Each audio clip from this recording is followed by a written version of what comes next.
But it's 7, and I'm gonna call this meeting to Okay. order, because we have a full house. Yeah, that's good.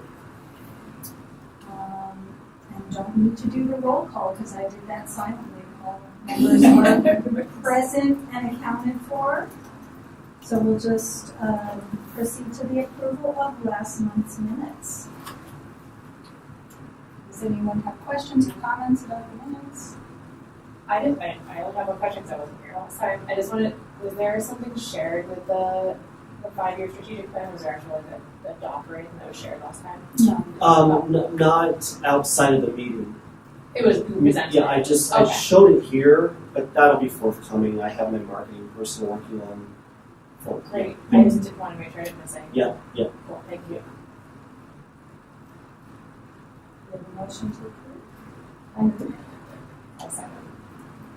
Motion passes. We actually have a member of the public here with us tonight. Welcome, Amy. Thank you. Thank you for setting the precedent. We haven't had a visitor in a while. Great. Would you like to take the floor and say something? My name is Amy Bruin. I work for Boulder County, and I grew up in Longmont, and I raised my children out in Firestone, and I recently moved from Johnstown back here. And I'm just looking for a way to get involved in the community, and I just adore the library. So I just recently volunteered with the library book sale, so that was fun, and I spend all my money at the yeah, it was interesting to learn like with the friends of the library, you know, how much money they make and how it funds different things. And so I did consider, I am very interested in serving on the board. I don't think I qualify this year, but maybe next year. So I just thought I would come and check it out and see what it's all about and introduce myself. So. Thanks. Wonderful. Well, I'm happy to follow up with you after the meeting or exchange contacts and any questions that you have. I know I'm going to speak for everybody. We're all pretty friendly and would be happy to answer questions about the board. Wonderful. Thank you. Happy to have you. Thanks. Yeah, thanks for coming. Where are you working in the county? I work for Human Services, Boulder County Human Services, on the communications team. Excellent. Nice to have you. Thanks. Let's dive into some new business. Well, I went crazy trying to think of an icebreaker that none of you would have had before to help. That's crazy. So I'm just going to start as if this is, everyone's first week. So my icebreaker is to mention a book that had a big influence on you when you were growing up. And I'll break the ice. if it's appropriate. To break my own ice. The rules for the icebreaker. Okay, so the book that immediately sprang to mind when I was thinking about this was The Island of the Blue Dolphins by Scott Liddell. Has anybody read that or remember? I loved that book. So it was about a young woman, loosely based on a true story. It's about a young woman who got left behind on an island off the coast of California where the rest of her people had been moved away basically by missionaries because they had been attacked by like a tribe of Venusians. Anyways, she got left behind with her brother by mistake. And it's about how she survived for 18 years on this island. And I loved it so much. And, I think I checked it out like, every 6 months or something. You went back and looked at that book. And thinking back now why I liked it was, first of all, it was beautifully written. And I think it was the first time I paid attention to how nicely the book was written. He won a California Award for it, obviously he was a good writer. But also because it was about a young woman, and she learns to take care of herself and to survive and deal with the animals on the island. And looking back now, I just realized that probably as a young girl, I just loved the idea that this book is just about this person and about how she did and that she turned out fine, the relationship. So And as a coda, I went back and was looking up just to see what I remembered about it. And something interesting about it is that it's now considered to have been, to be kind of inappropriate because it was written from the voice of a noble savage. But to redeem it, several professors got together and wrote a new edition and had different essays. So now, if you want to teach in your school or just read the book, it gives you different perspectives on things that you might not have thought. So anyway, all around, great book.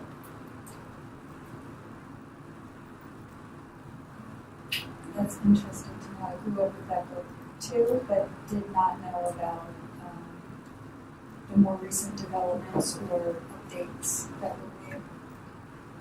Well, I think this is really interesting. It's serendipity. I just read a book that my granddaughter has been reading and loved, and it's called Alone. And it's about a girl who gets left behind in her town when everyone is evacuated for some unspecified threat. And you never really find out what the threat was because she's only 10 or 11 and she doesn't know. And she has to survive alone, and she gets very lonely. But she finds a dog, which is great, and then she goes around to houses and businesses wherever she can get in, and gets canned food and bottled water because the water shuts off and the electricity shuts off. And it's all about what she does, but it's also about how she feels and how scared she is and lonely and no one to talk to. And this is really, really something. Common theme. Yeah. And a book that I really liked and read twice when I was in 4th grade was Swiss Family Robinson, which was about them surviving. But I went back and read it as an adult. I mean, I just loved it because it was all about what they had to do and stuff. But I went back and read it as an adult. And oh my God, every animal they see, they either shoot it or they catch it. And the writing is, it's just, it was written in the late 18th century. So, But at the time, it was really interesting to me, and it was the longest book. It was the longest book. I'm happy to go next. For me, I was a serial reader when I was a kid, and I think the series that kind of probably had an impact on me the most was the American Girl doll books, and probably started my lifelong passion for historical fiction, which now I probably wouldn't qualify as such what I would think of as good historical fiction in an adult. But I started reading some of the series to my 10-year-old, and when I was a kid, there was probably like 3 or 4 of them out, and now there's so many, and they're told in a much more authentic way, although some of them are so heavy that my 10-year-old makes me take up pause. But I think it's really good then to have those conversations. It's just a really good starting point. This is just really interesting because I loved them as a kid, but I'm enjoying them again as a parent. And, yeah.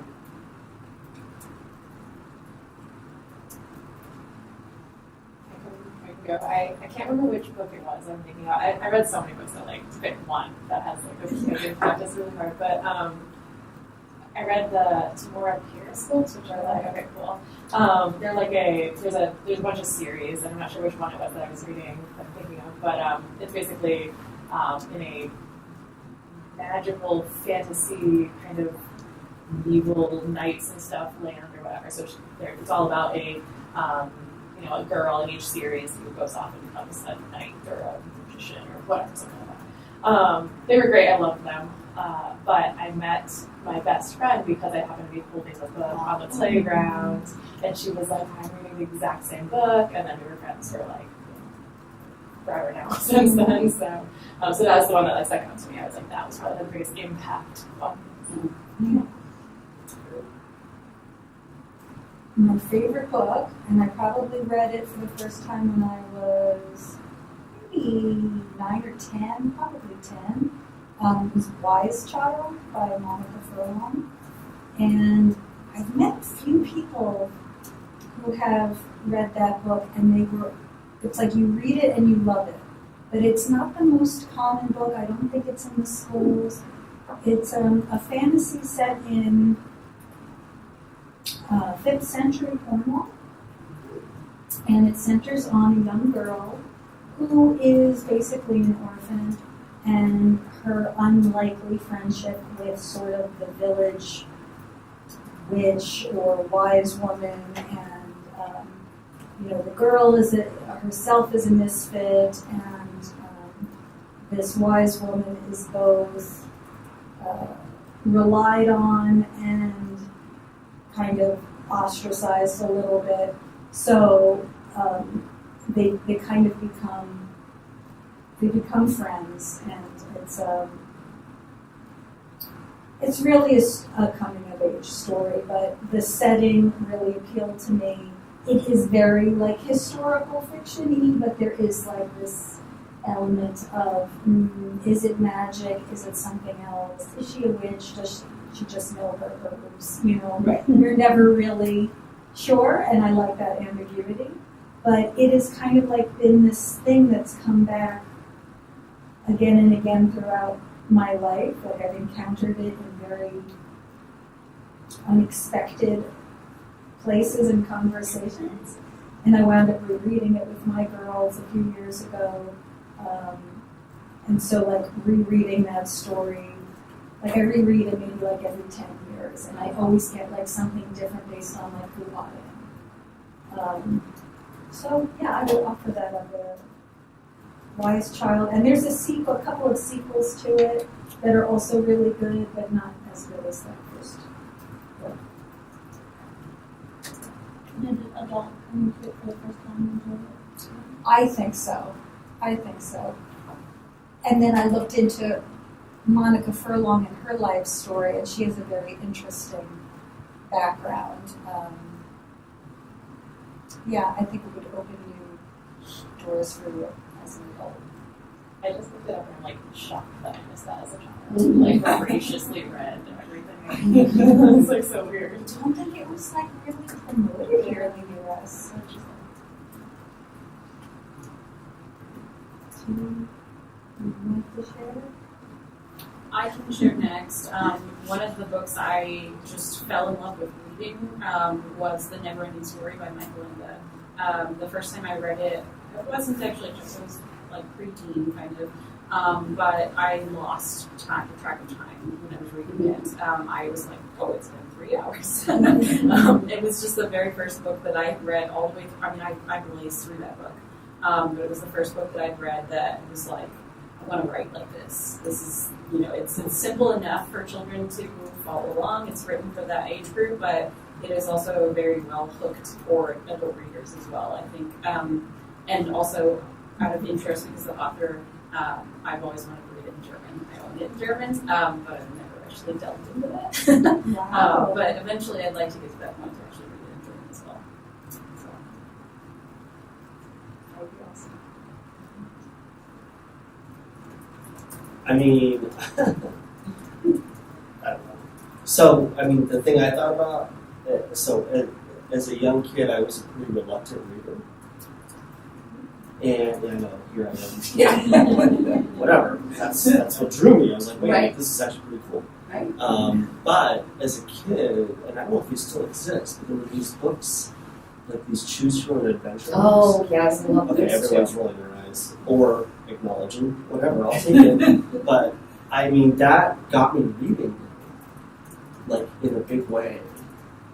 So for me, that was an impact because it was always a struggle as a young kid. I was slow. I always was in, back then we had, remedial reading classes. And so, I was in the slow group. But then when I found those, it just, a light switch went on. And I was engaged. So it just takes the right thing, right? And so that's just in general. So it's not any specific book or author. Yeah. I couldn't tell you what I read. Well, I was But going it to was ask you, so do you fun. remember what your favorite one No, was? not at all. I read them a lot So too, and so I read them a so lot too, and I don't We have a remember. bunch of them. Yeah. I don't. Do they still? So Yeah, they still yeah, do they're that? in the junior fiction. Yeah, I just. Because we- There's an adult. Then you go back. version of Hamlet called To Be or Not to Be, which is a choose your own adventure. God, I got it. And maybe would fix Hamlet or ruin Hamlet depending on your perspective. Oh, wow. I still remember some of the I stories. wonder if that's ever been done as a play since Hamlet's Oh, on maybe. stage. Maybe. Yeah, that would be good. So, anyway. I get the sense that they would like commission different authors to write the next book in the series, and some of them are like bizarre. Like some of the storylines, like the ant people. I loved that one. There was a great vampire one. Yeah. The focus was It really on was adventure. just the mystery Right, of it, the I think. adventure and then, you like, picking it, you know, yeah. just, okay, how does this sound? And then how does this sound? Anyway. Mm-hmm. But it was a huge impact for me. It could have gone either way as a young person trying to struggle with it. So. We did choose your adventure. There was the Choose Your Own Adventure 2 in the DC Comics section of Wonder Woman. And she, So these Kiddo, still, yes. these still exist. And that was Which makes me pretty good. feel That great. Because That was pretty good too because it's based on an actual like DC character. Yeah, And yeah. oh my gosh, my kiddo made me read a different, like we had to go back and reread and go back and reread Okay, to get to I like all gotcha. the iterations. Okay. Yeah. No, we have one for my 3-year-old. Yeah. Really? Wow. For It's like all like that's they amazing. choose like what to do. And just go to the next page. And Susie, I see you joined us. I don't know if you hear us or if you want to engage in this. Otherwise, we'll move on. Yeah, I can. Okay. I was eating dinner, so I had my Well, do what you got to do. didn't want to eat in front of y'all. So I was deducing because I missed the question. Was it a book that? Can you repeat the question? Was it something that a book that engaged you or got you excited for reading? Is that? What do you remember that influenced you as a kid? Yeah, or an impact or influence. When you were younger. Okay, impact or influence. I mean, I think some a series that got me into reading because, like John, I struggled with reading. I was a second language learner, so I always felt like I never really mastered English, and so I struggled with that a bit. And so I never felt like a confident reader, and I was a slow reader. So, but the ones I really loved were those the Wrinkle in Time, A Wind in the Doors, Tilting Planet. So it was that series that kind of boosted my confidence because for me they were so engaging. So being able to read them and get wrapped up in the storyline, and then the time would just go, and I wouldn't even realize how much time has passed or how involved I got with the book until hours would pass. So I think that series holds a special place in my heart because I think it really turned me on to reading and built my confidence as a reader. I love these stories of reluctant readers finding one book or one story and getting pulled in, and now look where you are. Thank you, and thank you for that specific icebreaker. Do we have a volunteer for next month? I think I was supposed to do it last month, but I didn't make it. Sorry about that. Second. Okay, good. Thank you. The next topic is just wanting to keep the board informed and apprised of what the library's thinking is around sponsorships. John has some new information to share. Yeah. So I just some movement, and I'll put this up here. Since Susan's on, for everyone to see it, but just a little background. There's not much here to look at, but there with the library being a part of recreation and culture, so recreation and even museum, they have long histories of getting sponsorships to help support a lot of the programming and events they do. Libraries have done it too in their own way. Generally, it's in-kind sponsorships, like in summer reading, we get prizes from people that want to sponsor, and like maybe a coupon or whatever, right? But this is actually money sponsorship. And so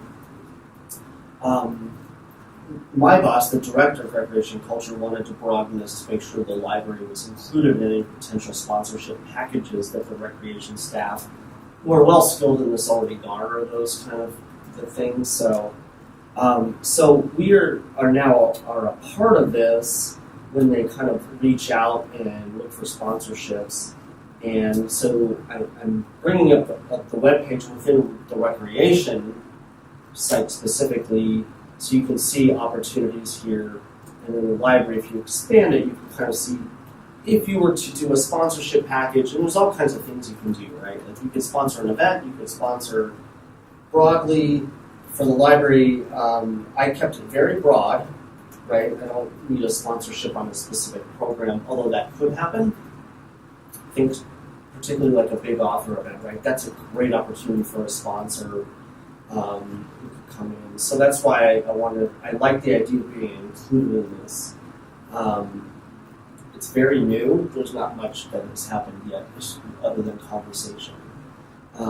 But I just wanted the board to know that this is a newer direction, and we'll see what happens with that. I think as a library, as a public library, we have to be, it's still a little different for how we approach this kind of thing, because we have to be careful of who sponsors and what are we committing to in their sponsorship. I mean, and there's different tiers, right?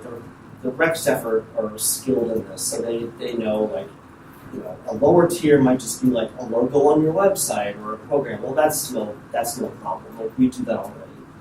If it gets bigger, where they want space at an event, or they want to table something and share about their organization or business, that gets a little different for us, because at least if it's in the library, because then we get into different areas of the library, library law and things where, or even just legal stuff as far as free speech things. So if we have a sponsor that wants to promote themselves in the library, we can't just restrict it to them because they sponsored us. We have to let everyone come in. So it's just conversations we're having, and I'm only saying that just to let you know. I mean, I don't mind the idea of it, but we, as a public library, we have to be kind of careful about how we approach that in comparison to maybe other departments that certainly have a different revenue requirement. We have no revenue requirement as a library, but the recreation and museum have revenue requirements, and they get some of that through sponsorships, including other things like ticket sales, summer camp registrations, all those things that people pay for that we don't do. So, as I joked about with the rec staff, as we were talking about this and introducing the concept, I said, let me just tell you now, the library is going to complicate everything about this, but we're happy to have sponsorship if it makes sense. So it's very new. There's really nothing that's out there yet. I just wanted to let you know this is there, particularly if you were to see it for yourself and wonder what the heck is this about. If we get any kind of interest in someone that wants to sponsor a package that includes the library, hopefully I have time to bring it here to inform the board of that and get some, thoughts or opinions on that. Or, of course, I renew my own, as I'm not to do. So, anyway, that's kind of it on sponsorships. I'm certainly happy to entertain any questions or comments on that here. It's very new. It's really just conversations, but because things like this on the website have been published, I didn't want anyone to be surprised and wonder why the library is looking for money. Well, we're not necessarily, but it could be.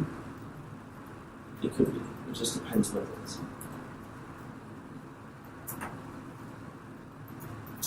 Does anyone have comments or questions at this moment?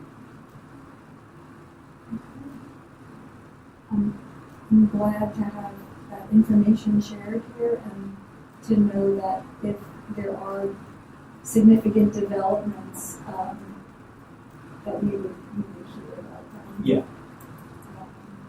I was also glad to see, like, kind of built into that language on the website. The first thing I think about is like some sort of selection criteria or just vetting that makes sure that the sponsor is aligned with the library's mission. Yep. And that's sort of implied in the language that was on there, in a very lovely, inviting way. It's saying, let us help you, let us help you show the community your commitment to education and literacy and cultural something. Cultural Rigor. enrichment. Yes. Yeah. So, that's good. Okay, this next item is really a call for future topics from this board. As we look ahead into the rest of the spring and into summer, there aren't a tremendous number of sort of standing issues, like looking back on last year's agendas and so forth. Like there might be something here or there, certainly as we near June, but what are you wanting to see this board discuss? It could be a period, if nothing crazy pops up and demands our attention, it could be a period for this group to have some new conversations, to bring some new ideas for maybe looking into, doing some research, having a longer discussion. In other words, we have the luxury of thinking about what we want to focus on this coming year, and how we want to engage with the community, and not so much we have to make a decision about this or we have to get input on that. There's a little bit more breadth in the agenda. So I am curious because we have an almost completely new configuration from this time last year.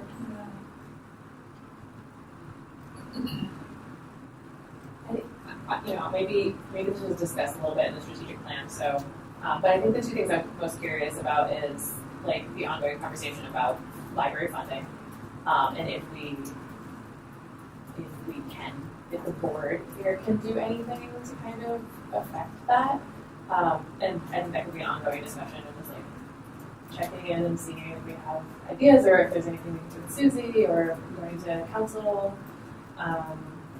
And then the other thing is, I'm just curious if there's any kind of push for like the what was it, the bond or the bill or whatever, the thing that was trying to be pushed, what was it, like 2 years ago? Mm-hmm. If that's even a conversation anymore, or if that's just been dropped, if we're trying to do anything with that, would that be something that happens maybe more strategically in a different election year or something like that? Like, so those are my open questions that I just don't know enough about and don't know if those could be ongoing conversations.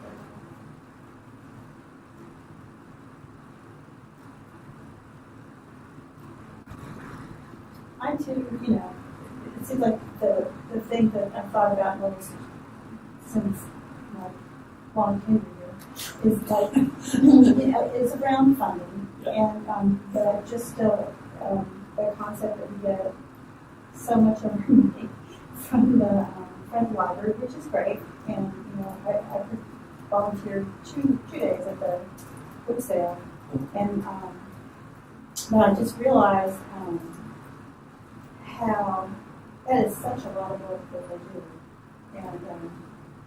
and it just concerns me about, because I don't know anything about the revenue, whether it's constant or whether it goes up and down, and so that's just something I'm really interested in. And then the other thing is just the whole idea of placement about being, in kind of under recreation and culture. And, whether that's the best model, and it might very well be, or should the library be more than independent entity? Which is probably opening a can of worms, but those are just the two things I've been thinking about in my spare time. Hands already open. Yeah, I was gonna say, I've opened that can. Yeah. of worms. Well, you mentioned Internally, it. yeah, and I certainly I brought it up here, so, Yeah. But it could be something we could support you on. I completely agree. Yeah, and maybe we could do some research about various models that other cities use, because there are a number of different ways that people with cities support their libraries. And I think there was an awful lot of research and data collected several years back as part of that. Or the feasibility. Prior to that, the feasibility, they researched and communicated with boards and libraries in different similar markets, or pulled data around libraries of similar sizes, serving similar populations. And so I think that there's probably a fair amount of information that is still true, because it was kind of historical in nature. But then to pick that up and say, well, what is worth the time and energy of updating? And, that anybody who was around for that feasibility study, it was a specific moment, and it was responding to, I believe, specific challenges that were kind of, I want to say like you had to be there, but that's not true.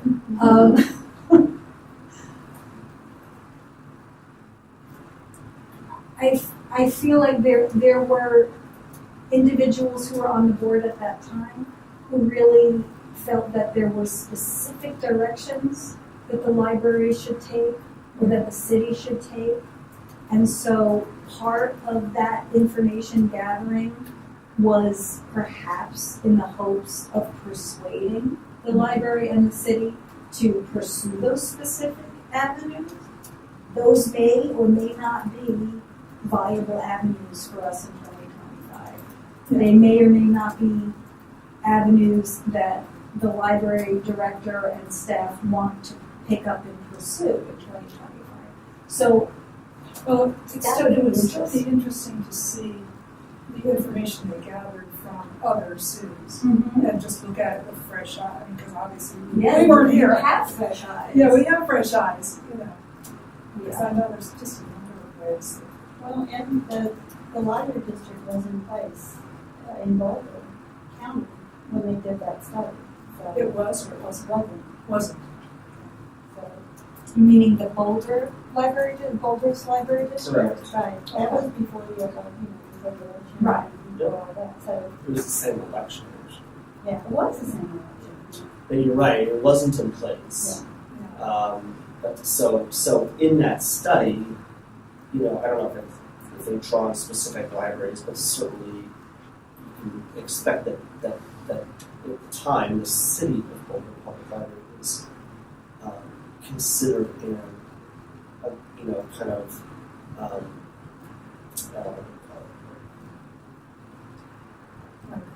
Here. well, yeah, like comparisons. Benchmark. Right, benchmarking, thank you, that's the word I was looking for, because it's, in Boulder County, it's the next sizable city to us at this point in time. So there's some pretty relevant things there that I think are still relevant. Now that they're a district, it doesn't change the size of the city, it's just that their governance is different. So, The final was released in November of 2022, so I don't think it's that old. So yeah, maybe we just No, send it. there's some relevant things in there. It's still on our website. I mean, Yeah, Charlene and I just read it. yeah. Oh, except that, okay. The feasibility. Yeah. Oh, Yeah, okay. when you both Oh, joined, yeah. we were intentional about sharing it with you to make sure Yeah, because it really did inform a lot of Yeah. the work this board did post or during and after that, and advocacy it kind of all circles back to that, and the major things out of that were just pointing out that at the end of the day, after all 100 and whatever pages of that, the library is too small for a city this size, and that means too small in both location and staffing. And, well, it's everything. It's everything. Not just staffing. I mean, it's everything. Operational. Space, funding. It's all of it. The whole thing. Yeah. I mean, this library was built to accommodate a population of 65,000 at most, and we're 106. So that's, in my mind, it may be oversimplifying it, but that's really what it showed. It gets into, of course, all that level of service, preferred level, which is, certainly where anyone would like to be, and that's how they kind of drew up that feasibility study. But and I think it's a good way to look at things. I think realistically we could look at that and say, okay, well, we could kind of probably be close to that, or maybe here, and still really provide a lot of value without asking for the entire world. Even though I would, of course, like to ask for the entire world, but I also like to be reasonable. But we don't want We got lockers. Yep. So it's like a step in the right direction, and I think in part that if you kind of go back to that study and this board advocating to council and other people, then fast forward to now, you have a concept that there was some funding for that council said, hey, we can do that, and that's going to really, I feel, spark growth at a low cost and really create some perspective and vision on the library for people that don't see us, even if it's a very simple concept. It's way bigger than the locker itself. And I think Barbara brings up an excellent point / reminder that it doesn't have to be all or nothing all at once. This type of incremental growth is probably, I don't know,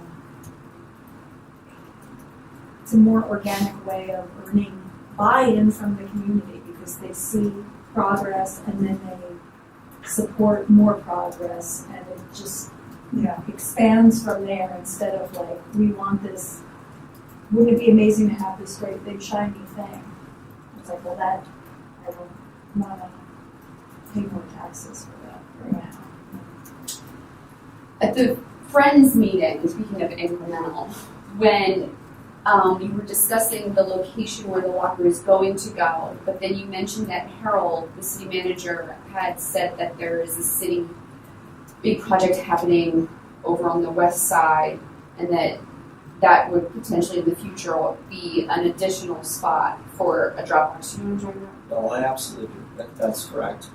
I even thought, why not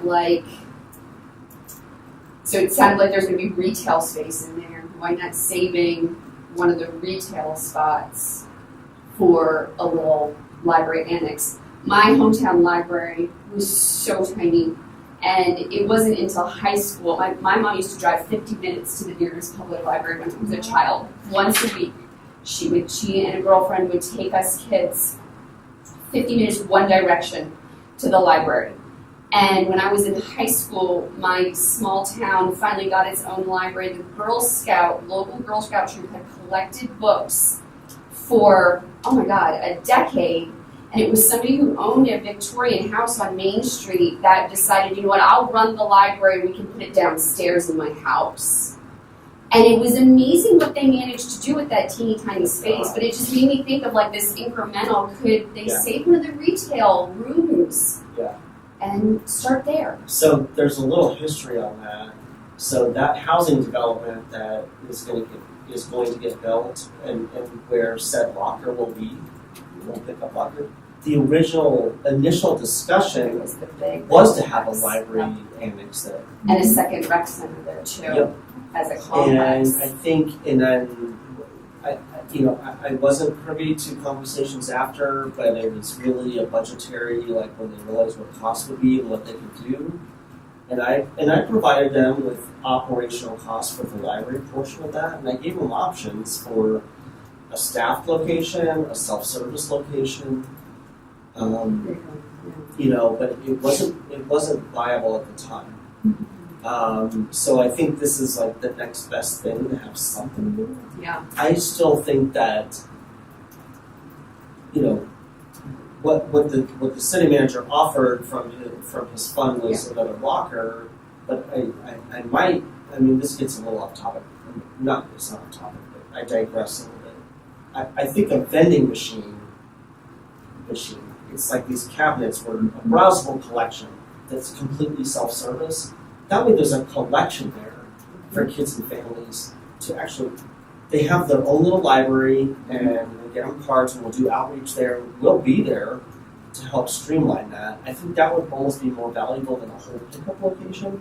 And then maybe both. Right. But we'll talk about that. You're right, that's the next incremental step. But if we look at like breaking it down into incremental steps, you know, like maybe there's ways of kind of nudging the needle. And any time that there's conversations that, and I can bend someone's ear on future library services that are not a $35 million, 35,000 square foot branch, it's like retail space. Like, we don't have to be huge. Right, exactly. It's just the right thing in the to right whet somebody's place. appetite and see, like, wow, this is really handy. Yeah, I mean, just on a smaller scale. I mean, the point is you have some collections, you can deliver programming to areas of town that don't have it. How much staff do you need? And I've delivered, and every year at budget season, I deliver that information. Just in case, you know, there's a way to do it outside of an election. Yeah. But in the future election, to get back to that point, I think if we were to do that, I would propose we really think about what's being put out there to taxpayers. They might fund something that's much more like, let's take the space, even if it's, whether it's a lease or we buy a building but we have to renovate it. Think about the difference in a $35 million library as opposed to like maybe $5 million in a renovation. And then yes, you need operational costs on staffing and blah blah blah. It's still way less. Mm-hmm. So I just feel like there might be an appetite for that if it's much more reasonable to people. Right. So I think those are good things to talk about, and I will always bring stuff to here that we can talk about. But that's, to me, is a good advocacy avenue for this board. Is to continue down that growth aspect, and that, you know, it doesn't have to be bad. Right. Sure, that was fun to look out and dream about, but I don't know that we need to start there. Right.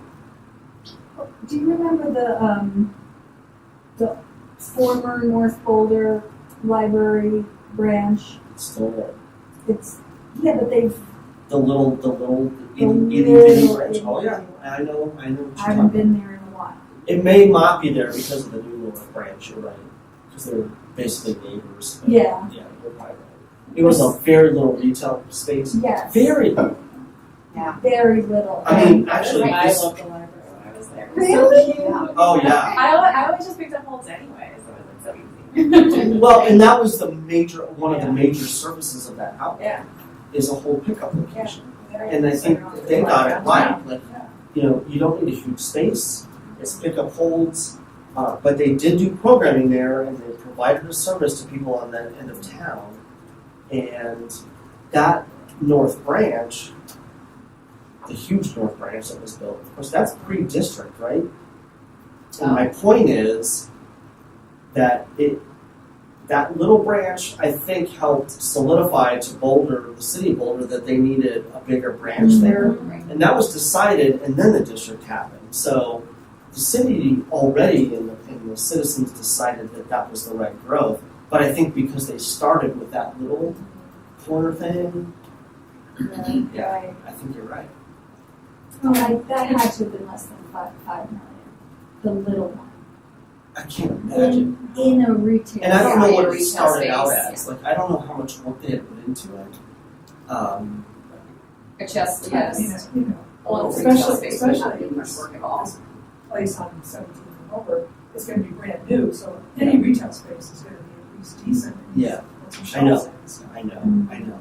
So, I was hopeful for I wanted to add some, John, I'm sorry, I had my hand up, but I don't, you guys were looking. Sorry. So, I wanted to add some clarity on the ascent, so that, those apartments that we're building out there, those are part of the Longmont Housing Authority, and it is being funded for affordable housing.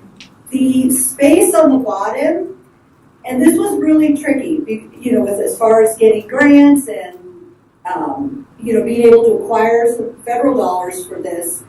It was very specific because it's under the Housing Authority on how we can direct those funds, what can we build there. We had looked at having a storefront library, but it wouldn't qualify for affordable housing. It's nice to know that you guys looked at it. What's that? It's nice to know that you guys looked at it. Yes, Thank you. and so the other one was doing the preschool. So that one we'll be doing with Well Plum. So there'll be an intergovernmental agreement or a contract with us and Well Plum for that particular piece. So there won't be retail in that development. It will be housing and then the preschool area. Now, in conversations I've had with Harold in looking at that site for possibly having those vending machines. So like John was mentioning earlier about, once folks see the need and it was, oh yeah, we need something a little more than this. But it's just like a small move towards getting people more accustomed to using library services outside of their area, so they can still walk to those places. One of the things that I mentioned about to Sandy for the ballot measures, I really think if we do a library ballot measure, it should be by itself.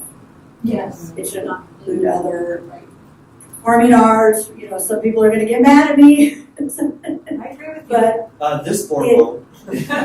okay.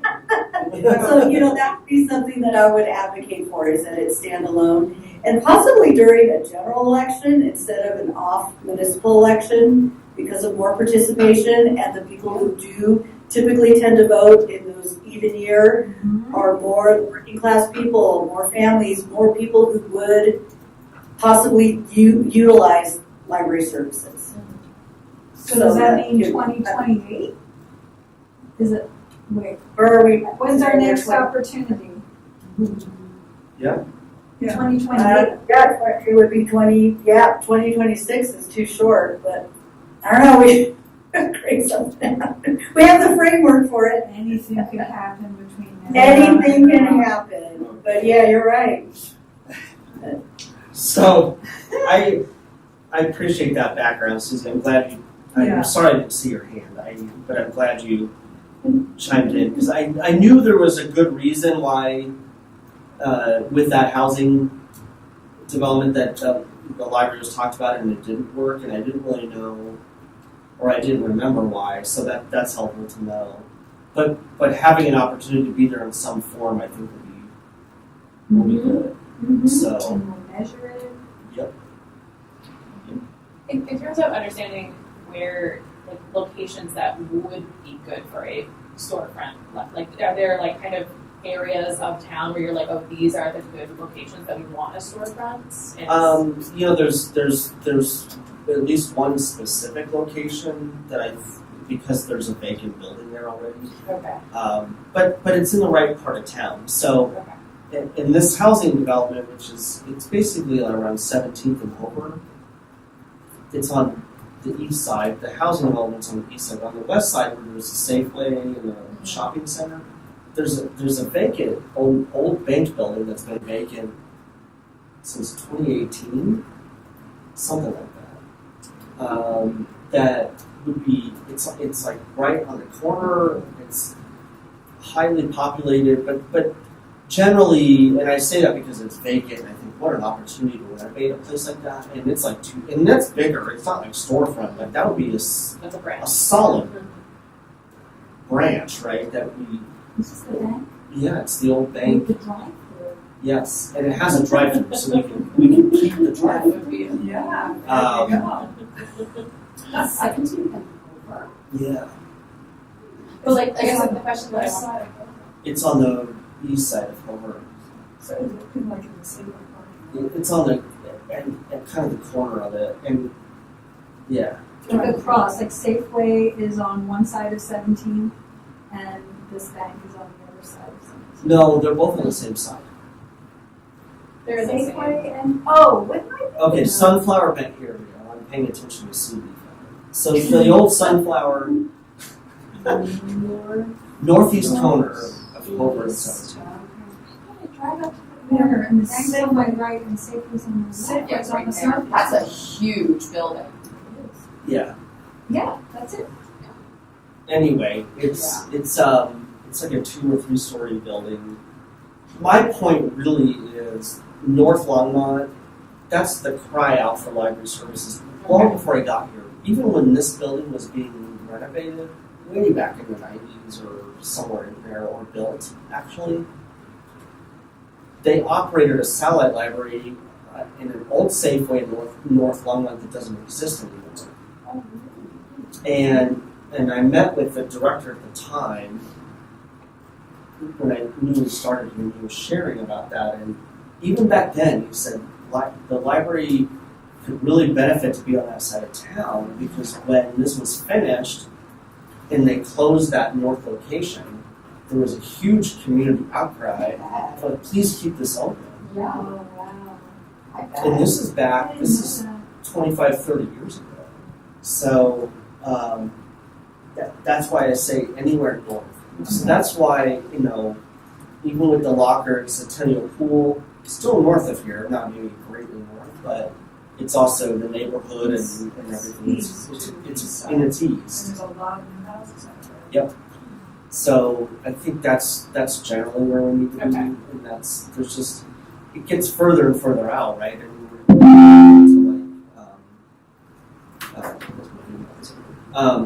we're getting way out there where, Well, and then there's the whole southwest. I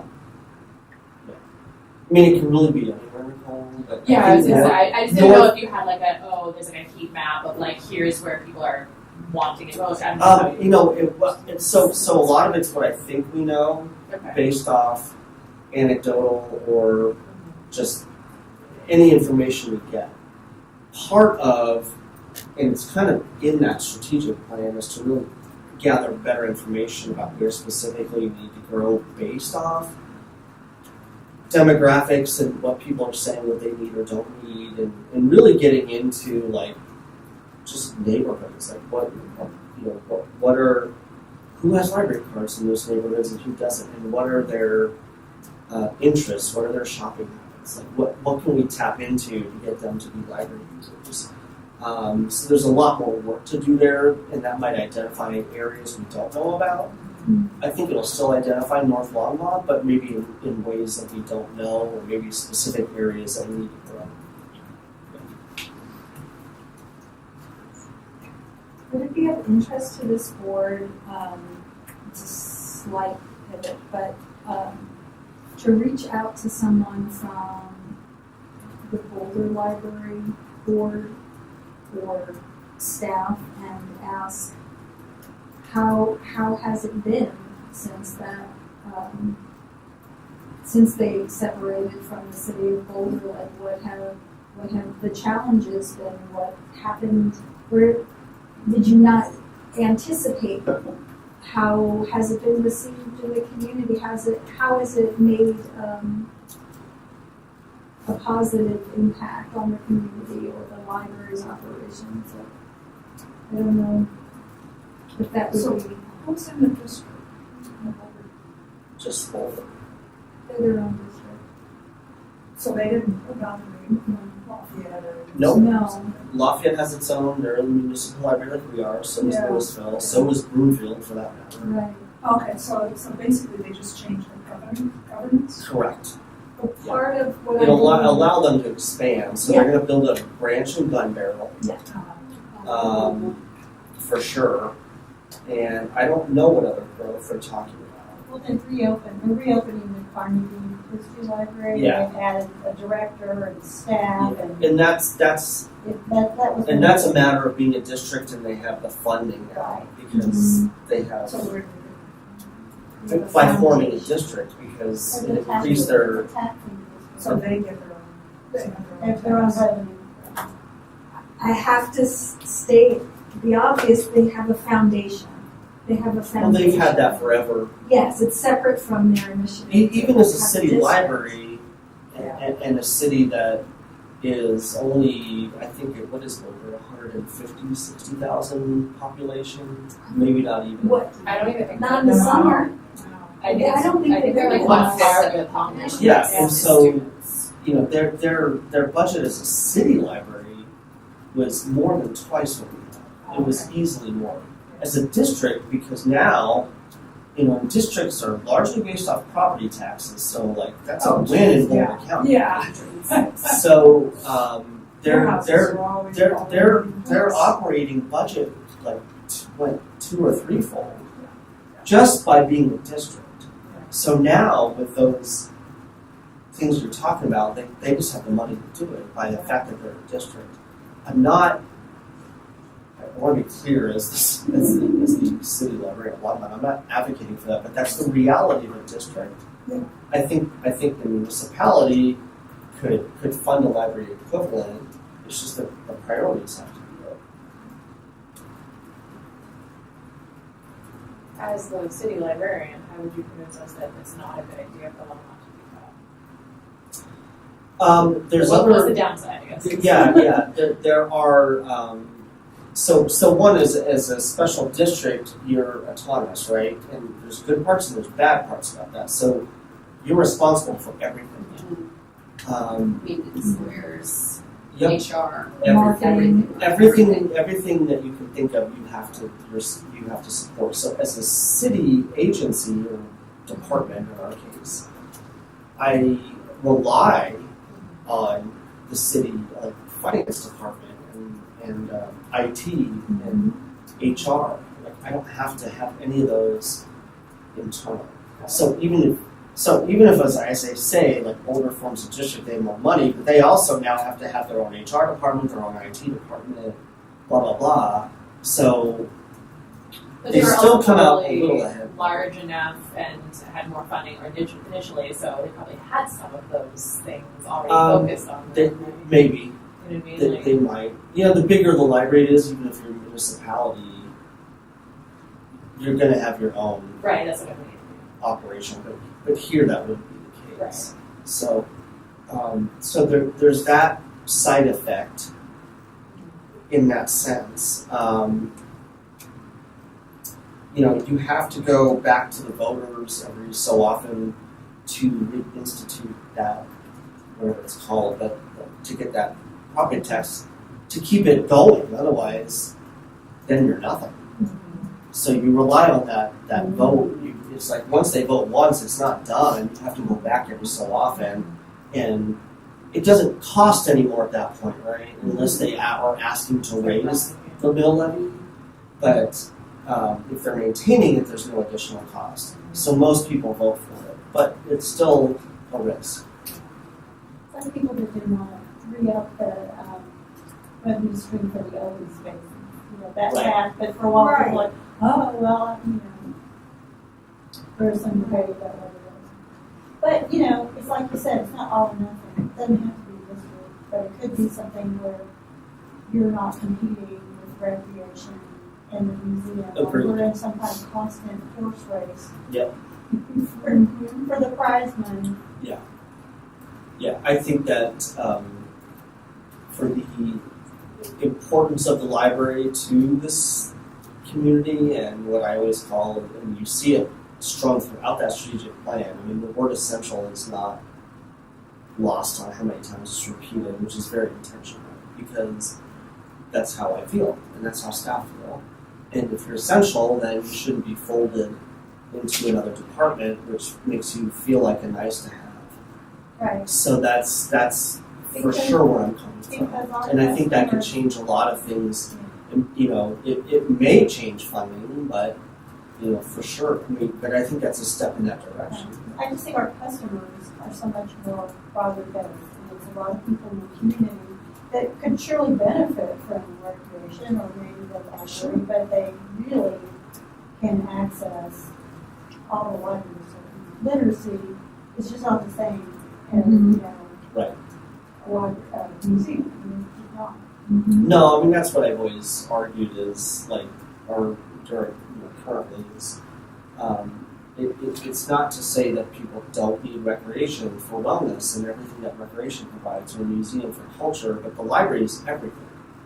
We're that, we're education, we're literacy, we're also social service, right? It's like, so we can't be, there's nowhere to put us within the city structure, in my mind, that makes sense. Because as it stands in recreation and culture, I feel like we're just an added department to that division. You could pull out cultural things. I still just don't know. Culture is an aspect of us, sure. We do programming, we do entertainment, we do cultural events, but that's just one portion. So when you're kind of everything, then just let us be everything, and don't fold us into one area that defines us into this category that's only one component of what we do. That's what I would argue. That's what I do argue. Then going back to your question, that's what I'd really like to see a focus on that. Because it intrigued me when you first mentioned it, and I would like to see that it's something we really look into and push forward. I think that the support would be tremendous.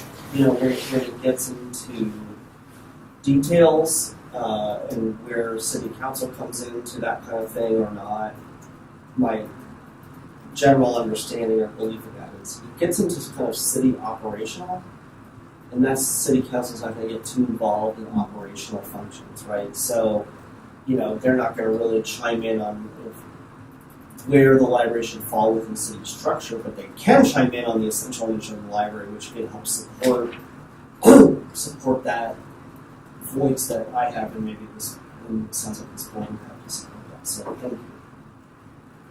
So just to make sure that I capture your question or your request clearly, it's that this board look more deeply into The placement of the library within the city structure, within the administration. okay. That we can do. There will be some things that come up naturally, Jamie, as far as this topic goes. Like budget will come up probably starting next month, or at least in May. I'll start bringing budgetary things here, but I know that that's new. But I do like to keep that topic going when I'm in budget season and what I'm looking to ask for, and that way everyone here is aware. And that is definitely an advocacy thing when it comes to council and things like that. But And as far as anybody in this conversation knows, does remaining within the city structure preclude the creation of a foundation? That can. That's a whole different topic. Right, but are they mutually exclusive? Like, Could you tell us what you're talking about? so right now, the only entity that is able to raise funds on behalf of the library is the Friends of the Library as a 501c3. Right. We know, we're familiar with their good work. A lot of friends do the sorts of activities that our friends do. They have book sales, they sponsor programs, they solicit donations and offer memberships, and they generate revenue through those streams. They are, because of that scope, limited to some extent in what they can take in. They don't pay themselves salaries. Their sort of operational fees to exist are relatively low compared with the amount that they give to the library. A foundation, which I've experienced at larger size libraries, not larger than here, and which Boulder has had for a long time, is a more powerful way of raising funds. So there's usually people who only work for the foundation. There are development professionals. Our friends are run by very resourceful and creative volunteers with a wide range of backgrounds. But a foundation would be large enough and would be going after those large Professional donations. Professional fundraising, but also just larger fundraising. You're identifying and soliciting donors who are individuals who can give tens of thousands of dollars in one fell swoop.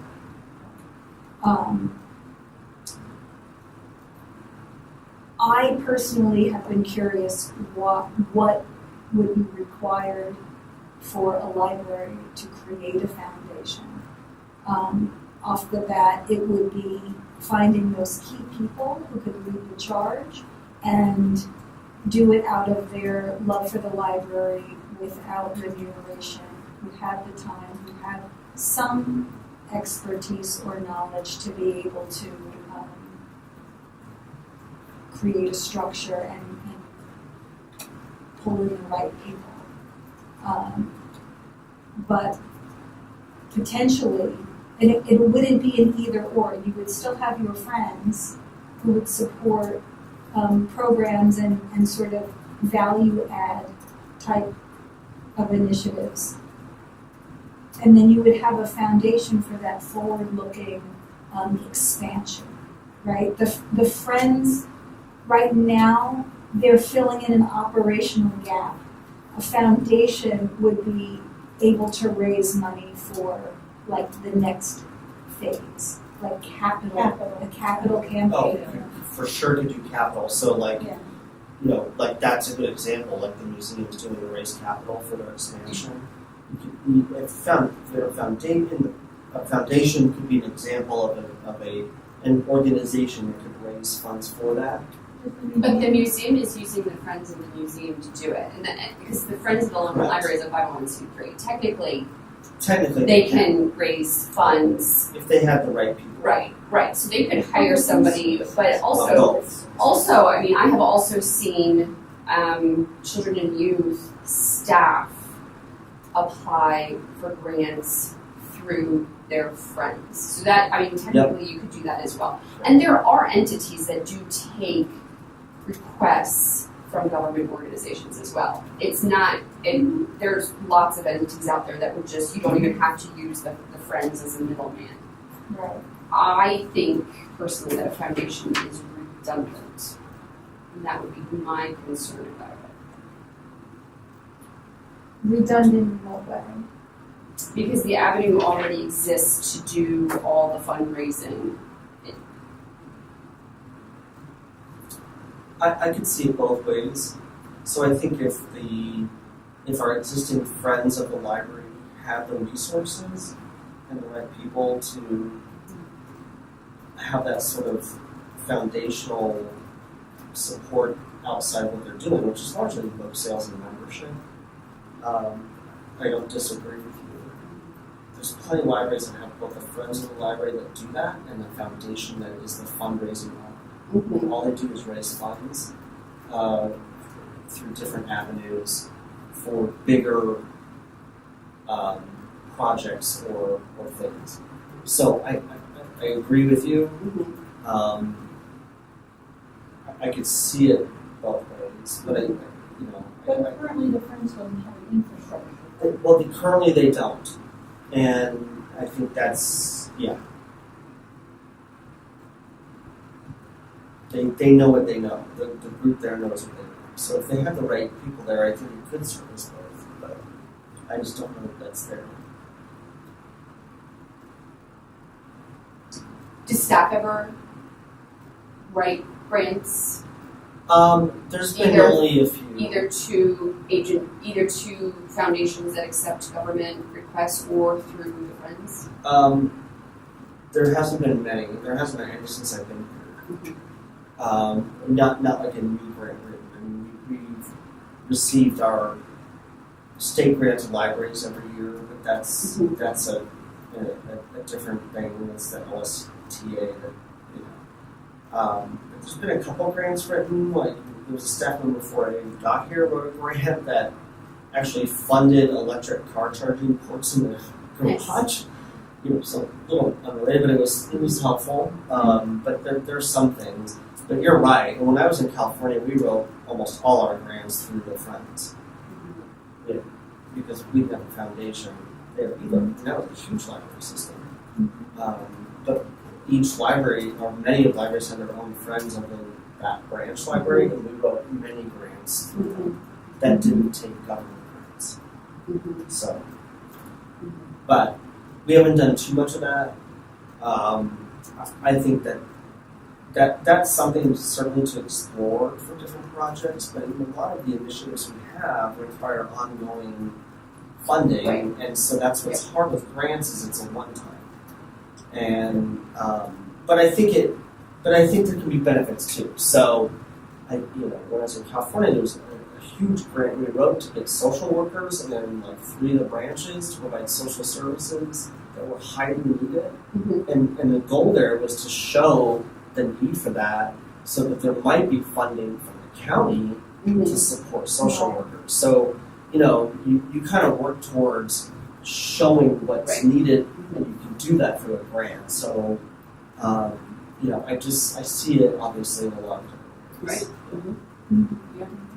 Right. I would say currently with the makeup of the friends that are there and what they know and what they do, if someone were to come in today and say, I'm starting a foundation because we need more, I don't think it would conflict. No. Because they're doing what they're doing and the foundation would do what they're doing in its current state.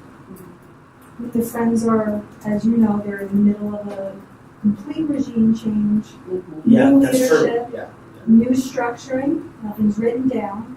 There's no manuals or procedures. They're in rough draft stage, actually. Yeah, but they're Yeah. being generated now. Yeah. Yeah. Right? I spent Yeah. 8 hours talking to Lois and Sharon on Saturday. Oh, And the amount of stuff that they're uncovering and blowing the dust off of and trying to source and pull together, having to cancel the May sale in part because of a lack of support and resources. They've had such turnover. They are trying to recruit new volunteers and get some new energy, not just in the board, but like really clarify the structures of their volunteering to make it remove barriers for people to volunteer and help out. But all of their energy is going to just sustaining themselves into the future. We got to figure out how we can keep doing what we've been doing so that we can continue to give at or above the level we've been given. And to put something like raising money for anything else feels like such a burden.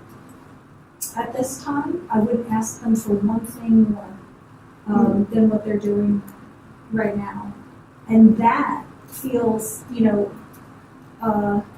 it has felt precarious looking from the outside to see how much the library relies on the funds for operations, for programs, and that it would take so little for that system to buckle, that structure to buckle right now, because they don't have the infrastructure solidified yet.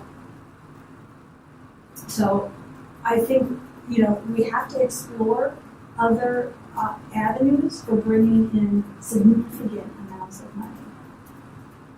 They have all kinds of creative ideas of how to bring in more money, more community partnerships to grow the Friends, more memberships from the community. But when we talk about needing a new building for a different space and this sort of capital campaign level ideas, I think we need more than that. We need something, a different mechanism, not instead of, but in addition to.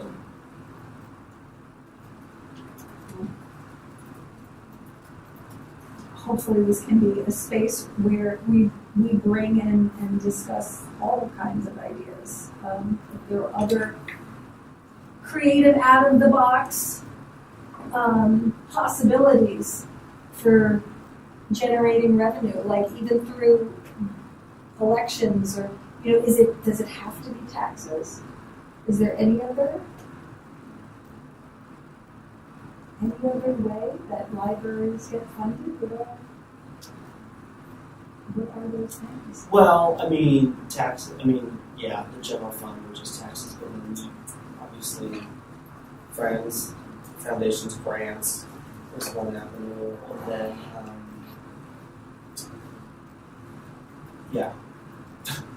I feel like the grant landscape is crazy right now, and about to get crazier as more and more. Well, and that's very unsettling, which What's that? we'll kind of get into we're here. going But I to, think, Is that a but segue? I mean, it's We can embedded. flip flop. It's embedded, but I just mean, when we get into grants, there's not a lot in library land in Colorado as far as like state or local grant funding.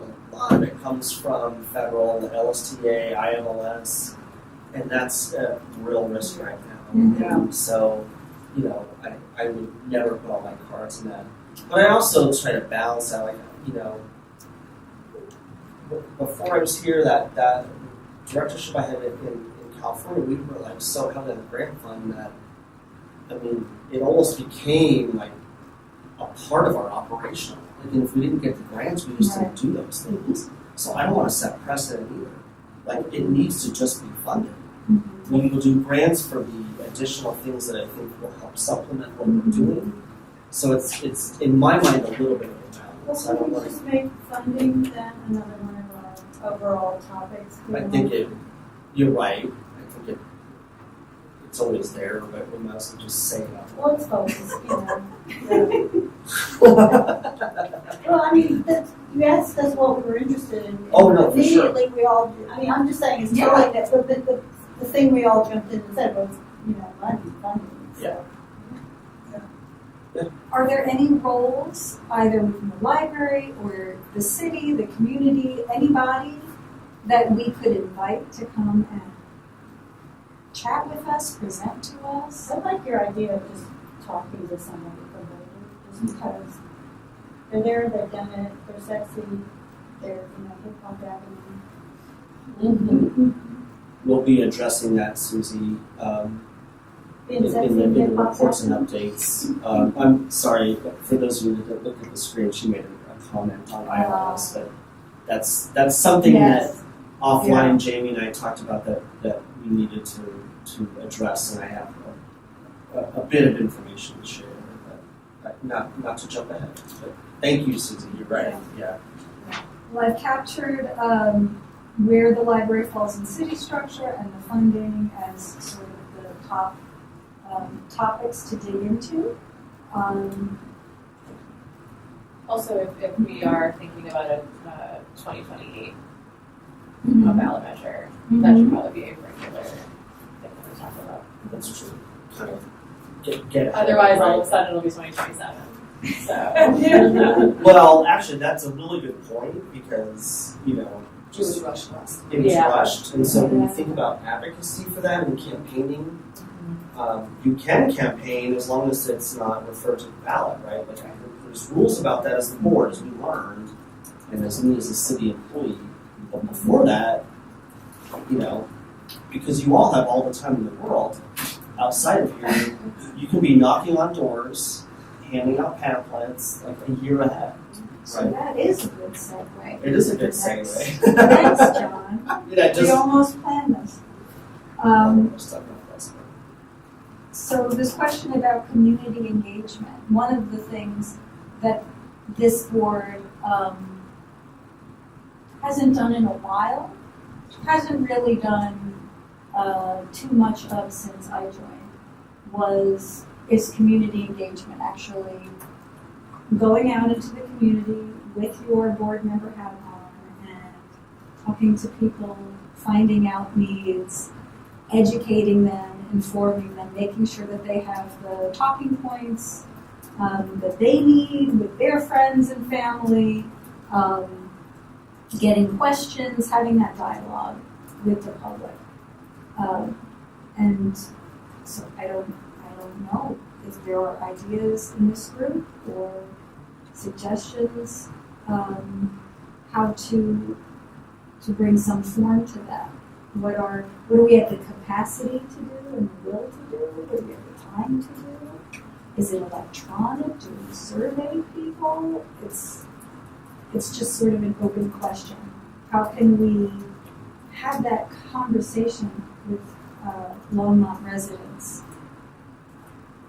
Well, I kind of was thinking about this and just trying to jot down some questions. So, first of all, it seems like we should have some kind of clarity about what are the goals of community engagement. Mm-hmm. What are we trying to accomplish? I mean, are we just trying to get more people to come into the library, more visits to the library, visits from people who don't usually come?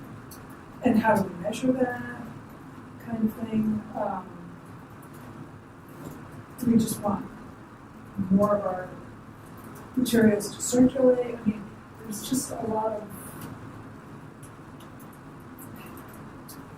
I'm kind of feeling that the community engagement thing is just so vague that I don't know how to address what it is we're trying to do. My feeling is, because money, is bringing more community awareness of all the other services that the library provides, like the River Center program, like the library. Because when I talk to people, they think the library is just checking out books, and then we start talking about, oh, but computer skills and job applications, and it's a place for the city to, educate people from, and services, and people always go, wow, well, I'm really interested in that. Whereas I think for the library, the referendum, it was a lot of people like, well, there's already books. So to me, it's engaging about services that the library provides. Yeah, I would say that, to answer your question when you started going into, is it checkouts? And the answer is yes. But I think I would couch everything under advocating for and showing the essential need of this library. And how is that done? So it's not necessarily through attendance and programs or how many books we check out, right? Those numbers we're going to have every year. Yeah. And so some of it we are talking about internally as far as getting data after certain programs, and it's through surveying and things. The library will do that to really gauge the outcome of what someone benefited from attending a program. So you get into like computer or digital literacy. Did someone get a job because they attended one of our classes? And those are the things I want to be able to present. That I think when I talk about that kind of thing, that's what I want to try and get across to people. That it's truly critical for so many people that rely on us for different things, and that so many people don't see or only see it as a place to occasionally show up and have a place to read or check out a book. It's like I would argue probably a quarter of the population relies on us for something. Relies on us, not just So that's. But when you go out and you're talking to people about what the library does, I kind of feel like people are going to say, well, so what? Why are you talking to me about this? Certainly you do it, like if you're going to have a ballot measure, you say, this is why we have this on here, and here's why we think we need this. But absent that, it's kind of, I don't know how I to think express I it. It's understand. just kind of vague, and I would feel very uncomfortable just approaching people and saying, "Well, look at all the stuff we do," and they say, "Why are you talking?" I guess I think it's actually I think that relationship might be a little bit reverse of how I'm thinking of community engagement. Because Okay. I think of the role of this board is we are representing the community, and we're representing it to the city and maybe here to John, right? And so I think the way I think of it is when I talk to people about the library, I'm curious what they have questions about, what they have concerns about, what they want more of, and how we can bring that to council and be like, hey, look, we've talked to whatever it is, 100 concerned citizens about X topic, right? And so I think it's more of a less of, I don't think we're the marketing team for the library. I think we're more of the information gathering about these kinds of things so that we can, plan future projects or ballot initiatives or whatever based on those questions. So I'm constantly talking about the library to people, and I feel like what I have often is people are not necessarily looking for what kinds of things can the library offer me, but they're more like, hey, I need this thing. I wish the library had this thing, or I'm confused about what's going on with this thing in the library. And then usually I'm like, I have no idea, and I bring it up at the next meeting. I think that's the kind of thing that is more, and so when we're talking about what kind of things we do, I think some kind of digital survey to start out and just be what kinds of things what do people know about the library? I think it's a good place to start. Yeah. What do you Yeah. know? Yeah. Just to get a pulse of maybe we're not going to get an amazing sample of people who are going to respond to this, right? But I think will give us a direction of being okay, here's a gap that we can identify. Here's the questions people have, and that might give us a good sense of where to go from there in terms of more community engagement. Mm-hmm. Does that make sense in terms of? Yeah, it does. I'm an introvert. I don't talk to people all the time, except in my tiny little groups that I belong to. So. But those I people, have a those hard people time. might still have questions. And they may about talk to the somebody library. else. Yeah. That's And that's still a the point of the population. question of how to engage, How to because engage, yeah. depending on what it is what our goal is, right? Yeah. In-person, one-on-one conversations might not be as effective as, if we have the ability. I have a question, who has the authority, or who's the appropriate entity to survey the public about library engagement? Is it the library? Is it the city? Can we do it? Can we support it? Right? Even to ask from a drop down or an open-ended question what are the ways in which the library has, which of the following essential services have you benefited from in the past 5 years, and then list all of those things, because it does double duty. You're asking them, but you're also telling You're showing them if they them, didn't know I that didn't know already. you had those. Yeah. Oh gosh, I could have been taking advantage of this for the last 3 years. Yeah. I don't know. I think about it. I guess, John, is that something that, are you interested in that Mhm. information for the library? Is that something that we could do? I think, I don't see why not. I mean, we'll do some of our own internally, but some of what you're talking about, I think it'd be good. I don't know. I mean, off the top of my head, I'm thinking when we're kind of thinking of asking the community for input, it'd be good to not always have it come from the library or the city. Have it come from your neighbors, which is you on the board. Mm-hmm. So I think there could be some real benefit in that. We could even potentially collaborate with the funds, because if we Right. wanted to hire a consultant or an outside entity, if there was any cost associated, they might be able to fund that, because we would both of our bodies would benefit from the data, having that data kind of direct our work. I also think that if we're just trying to get a pulse, it could be a Google form. But I'm curious, could you throw a Google form up on the library website or something like that, or would that be? Well, I mean, we survey. I mean, I guess we do it for programs, right? Like after the fact or whatever. So I guess we do it. So yeah, I don't see what. I mean, I might have to ask just to make sure. I think people get really tired. of being Well, that's asked true. about You gotta be surveys. careful about that. Yeah. So I mean, something really simple, just a couple questions, but a real survey, because they have to do the questions in a certain way. So, Right. but, all that kind Right. of stuff. And then the survey ends up being 25 questions, and I get tired of it after about 5. And I said, no, Keep it pretty short, Short. very focused, incentivize it. yeah, But you'll be entered into a drawing doing something. Yeah. Figure out some sort of but it's motivation. got to be short, and it's got to be. I don't want number rankings. No. On On a scale of I know it's one to easy, Easy, short, easy, short, open-ended. You'll relatively be entered short. into a drawing for 5 minutes of public comment at the next one.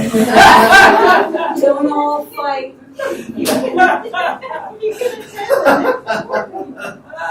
Okay, maybe we can think more. Yeah. I think there's some opportunities for that. Yeah. We may not figure it out right in this moment, but Right. Yeah.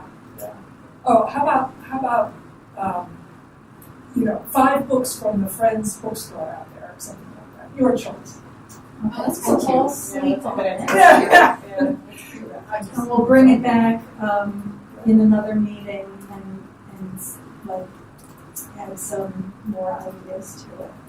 Well, the other idea that I was thinking about, and I think maybe we mentioned this, is all the festivals that the city has. Yes. Where people have booths with different Yes. Yeah. organizations. And I think I can help with that because we've been talking. I mean, the library has certainly had a presence at a lot of events, and we've been talking. And it's sort of funny as I talk about the library being its own department, but when it comes to events, we've been talking as a recreation and culture department of collaborating on these things. Because, we'd be at Cinco de Mayo, right? The library has a booth, the museum has a booth. It's like, why are we all over the place? Like, we should just collaborate and be in one. So I have two sets of minds Well, you there. can do that regardless. You can do it regardless. Yeah, I mean, I share booths with key Yeah, it's a matter of collaborators cost at savings Meals on and Wheels. it's I mean, like, yeah. You can, So it's not. It's you're right. It's not mutually exclusive, right? But it's. But my point is, when those things come up, it's certainly an ask of additional time, but to have board members, Well, that's what I was thinking. those things would be huge. You don't want to overburden your staff and having staff that in addition to all the other stuff. No, having board members of those things would be Yeah.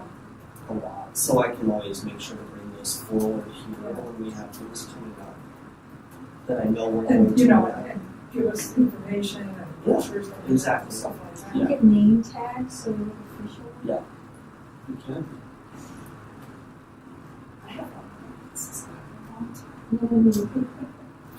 I think we could probably get some that just have your name that says library board member. Because they're not that expensive. That's cool. I mean, we At have home. I'm not They're- very Yeah, they're nice little things that. Anyway, we're really getting into the I weeds. do want us to move on. I'm mindful of the time. Can we follow up on that next month? Yes. I have a little list over here of the things that are coming back around. But this is what I wanted it to be, all the popcorning. And then now we can put in sort of like a sequence. So thank you to everyone for being so helpful tonight. The membership and future recruiting piece does not have to be a big agenda item tonight. It was mostly to say that everyone's term on the board has an expiration date and they're all like different. And so this board came up in the city system as it will have a vacancy or more vacant, just one in June. June, Yes, in June. at the end of June. And that is because my first term is coming to an end. And so there is the ability for me to reapply, to renew, because you can have 2 consecutive terms, and then you have to rotate off for a year. It is my intention to reapply for that vacancy, but it is Please do. also open, just because you don't want to leave the meetings, introvert. Yes, exactly. But because the rest of us are so new, Yeah. it really helps to have somebody with the history. I don't want to step away. Yeah, I don't feel ready to step away. I could potentially be persuaded to reconsider the chair, but I do want to be a part of this board, so I will be reapplying. But that vacancy is open for other applicants as well, and I don't know much about the city's process and how they figure that out. Like, We would still be through the same process of Yeah. reviewing Yeah. whatever applicants we get, and then that again is the board's recommendation to council. okay, this is my first time going through this. So. Kate, you're in your second term? No, first. You're in your first term? Okay. And we're in shortened terms though, because we took over somebody else's Correct. seat. When, could you tell us when our, I mean, no one ever told me when my term ends. Did someone find that out in time? Yeah. Okay. It'd be nice to know. Because I didn't really even realize that I was filling, that it was a short-term appointment until you guys Because told you me. were filling the vacancy. Yeah. Or, and it was a vacancy that ended early, that's why.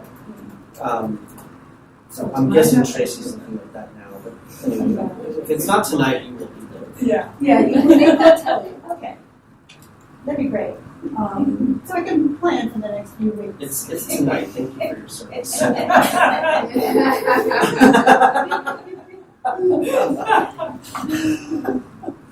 I think it's after June. Yeah, I mean, it can't be tonight, that's a joke. And then the future recruiting piece, I think we'll just save for a future date, which is just where do we see our role in recruiting? Because right now, it's primarily a posting that goes out through the city and is on the city website, and the library board hasn't done a whole lot to actively recruit members or to have a shared vision for a recruiting strategy. So that would be, how do we make this board the most representative of the population as we can, right? We can't control who's interested in being on the board and what they bring, but we do know that we have a very diverse population in Longmont, and that is not reflected on this board, as lovely as we are. So we can come back to that. So just to give context really quick, most members on the board currently, their terms end June 30th of next year, 2026, Oh, besides Nicole. So yours is actually later than them in June. So, bye guys. Terms and June 26th, and Nicole's is up in June 27th. But everyone on the board is eligible for a second term. Okay. Thanks. Now you know. Y'all should please stay for a second term.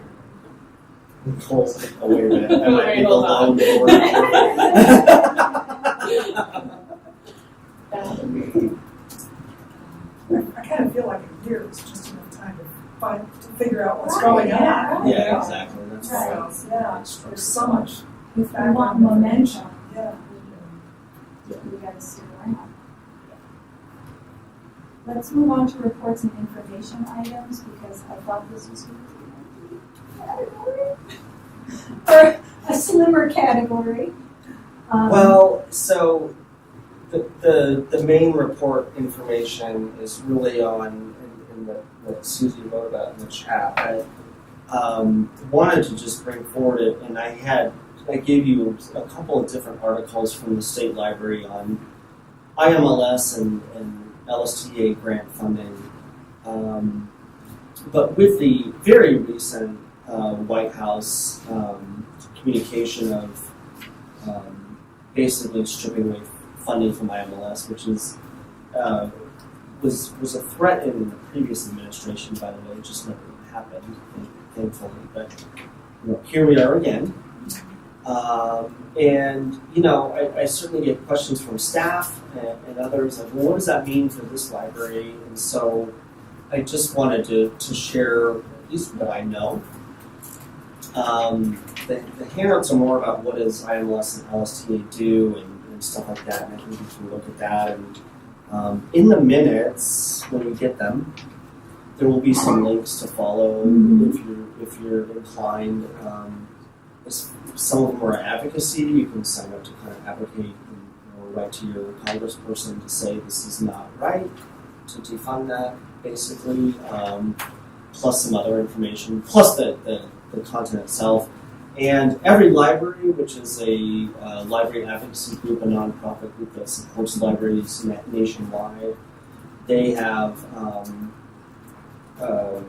which will be in the minutes too, it's basically a kind of a page with their site that kind of explains all this, what does it mean, how would it affect libraries. So it's a little bit more getting out of the language that's there. So, as a municipal library, we are funded through the city's general fund, right, which is in large part through the general fund, and then we get, of course, additional through Friends and other charitable, but that's it. The general fund is only through sales, use tax, and property tax. So we do not rely on federal funding to operate this library. And that being said, there are many things that we rely on that federal funding has impacts on. So, so the state library, for sure, and that's probably 75% federal funding. And if that were to go away, we would more or less lose the state library. Now, what does the state library do? A million things, and some of them which our patrons rely on. So they have, well, first of all, they do a lot of training for library staff. They're very well known for the state's talking book library for here and there. It's an extremely important resource that we refer patrons to. The Colorado Library Consortium, which is sort of a pseudo-state agency, so they kind of get federal funding. And the reason that's important is because they are responsible for the statewide courier system of how library materials are transported back and forth. So this could really impact that, and where our consortial borrowing through Prospector, as you may know it, and all the delivery of materials, I mean, that could be impacted or go away, and unless it's funded some other way. So that means more materials resource sharing. It basically, that's what it is, right? I mean, so it starts to get exponential. We do, as a library, rely on one of the grants, so the state grant to library, which I think I mentioned earlier on. That's been an LSTA grant that the state library has received for us on our behalf. It's a very easy grant process. I kind of have to just raise my hand and say I still want funding. Like it's like the easiest grant you could ever, it's like you kind of answer yes, and then you get money. It's like I don't know any other grant like that, but this one is, and because of the way it was set up, and so any public library is eligible, and then they base the funding off of your service population and how many people said they wanted funding. What it does is it helps supplement our collections. So we use it in large part for a couple of our different ancestry type databases that are hugely expensive, so we can't get it without that LSTA grant. We do a lot of children's support through Wonder Books and other more expensive children's collections, Playways, like more of the digital /book collection that we have. come through there. Our online tutoring database, tutor.com, is LSTA grant funded.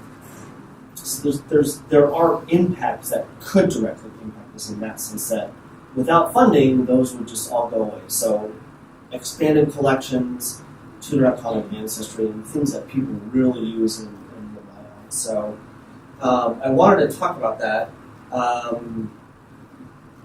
The state librarian wrote to all the directors this morning about this because there was, some questions and confusion about the executive order as it stands. And basically I wanted to repeat some of this. So basically it directs multiple federal agencies, including MLS, to reduce functions outside its scope of what is statutorily required. And that's important because the LSTA grant, so the state grant to libraries that I just talked about, and some other federal funding that we get is statutorily required, and the executive order doesn't include that. So as it stands, those wouldn't be included in losing funding. I just wouldn't rely on a whole lot of what's said right now, if I'm being honest. Yeah. So I think, and even our state librarian expressed caution.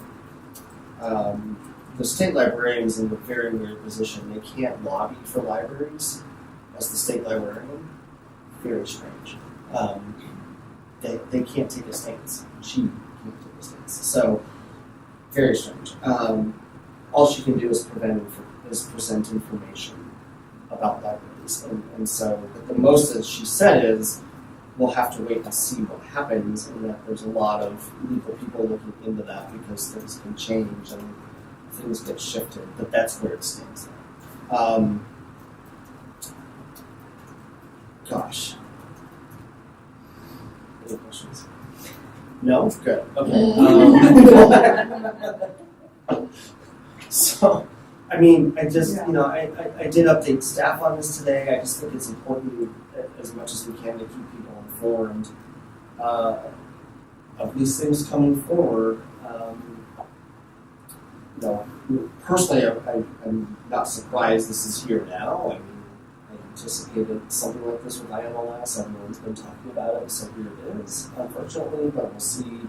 Again, when you get into the statutory things that are required by law, and the way the executive order was written, it does not include those statutory things, but that could change at any time, probably. And this may not ever get through if there's enough advocacy to go against it. So in the minutes, you'll see some links where you can express your desire that does not lose funding because of how important it is.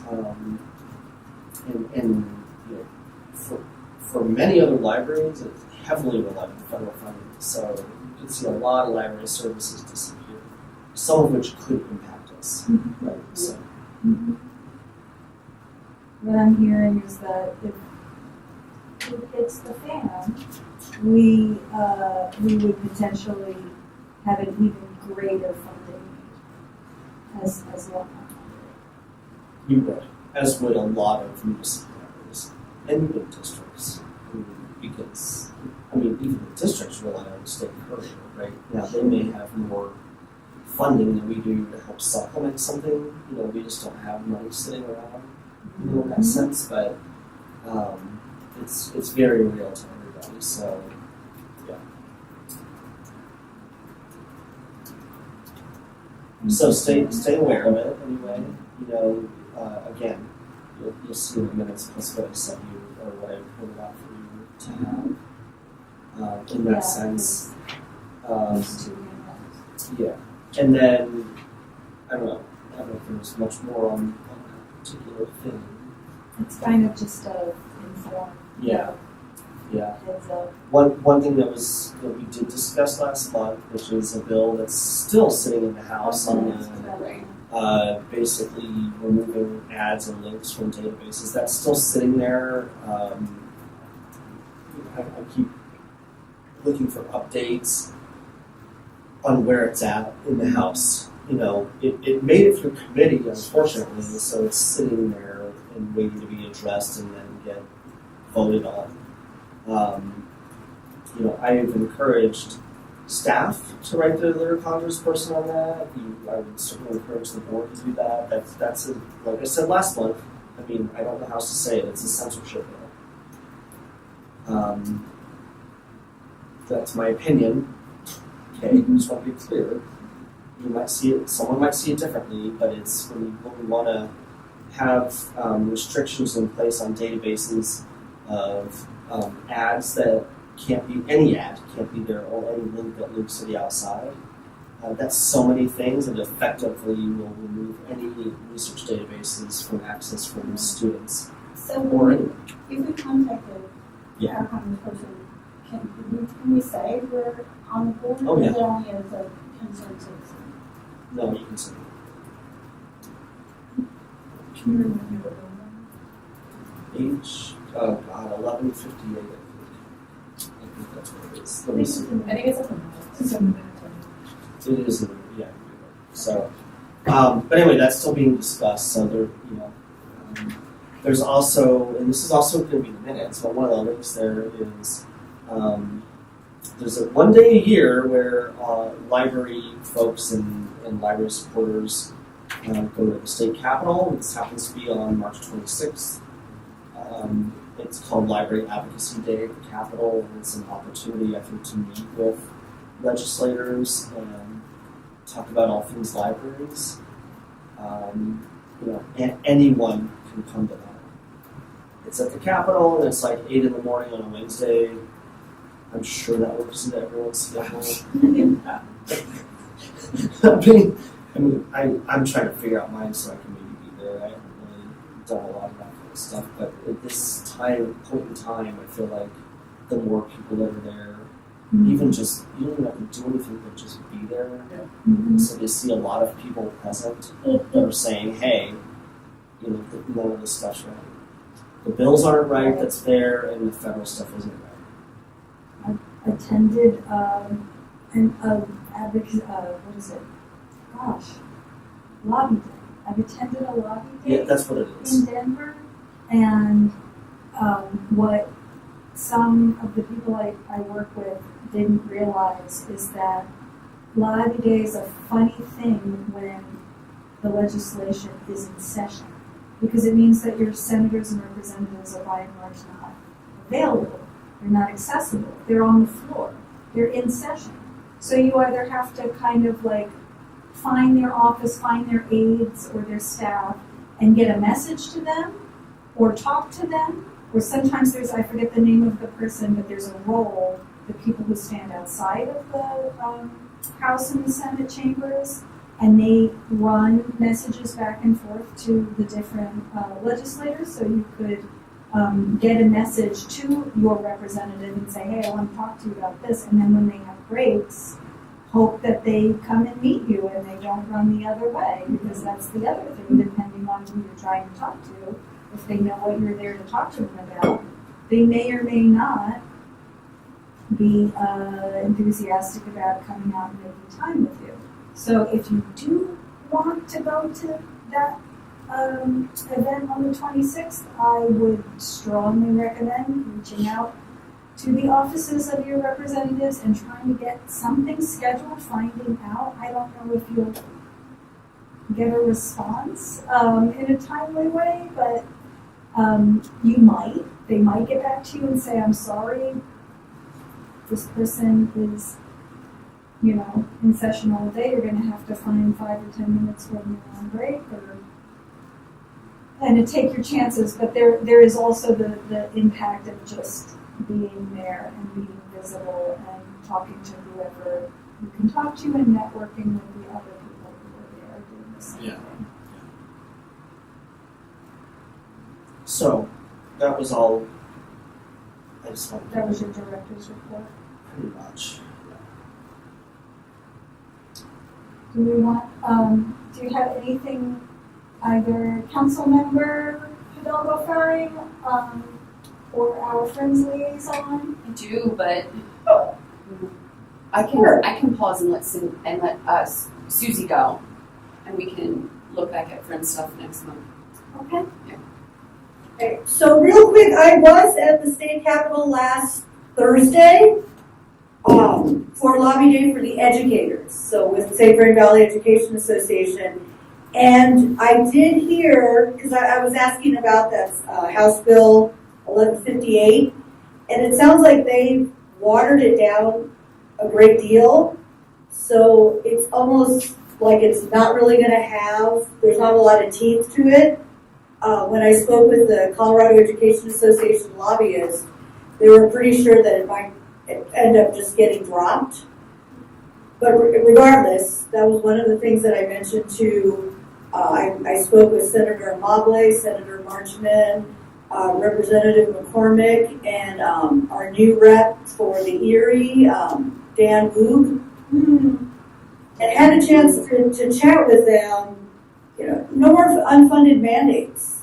You know, if you want to fund education, don't put all these, you know, criterias and building these laws without, you know, because the impacts of that, of like that particular bill, who's going to have oversight on that? Who's, you know, that would come back to the districts. So again, it costs money. Mm-hmm. So, you know, if you really want to know what's the best laws, talk to us. Let's work on something together. I know that there's some charter school bills out there that would kind of give a pass to getting a lot more construction on charter schools, but then it's pulling away from public ed money. And who are the kids that benefit from public ed? Students with disabilities, students in poverty, you know, so I'm concerned that there's going to be some inequity. Mm-hmm. Not watching it closely. There is April 6th, I believe it was, is our life skills fair at the Boulder. It's Sunday. Yep, it is the 6th from 11 to 4.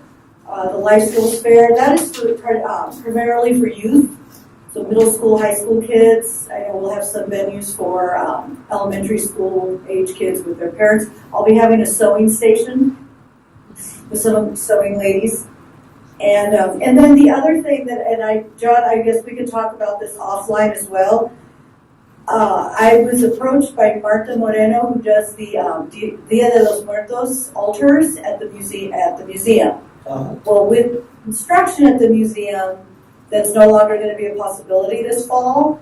So I was wondering if, you know, I'm thinking about in the library, just that, you know, you have people enter in and, you know, utilizing that space. And that might be a great opportunity for community engagement. You get people maybe who typically wouldn't come to the library, getting them through the doors, and, you know, there might be an opportunity for collaboration there. Let's talk about that.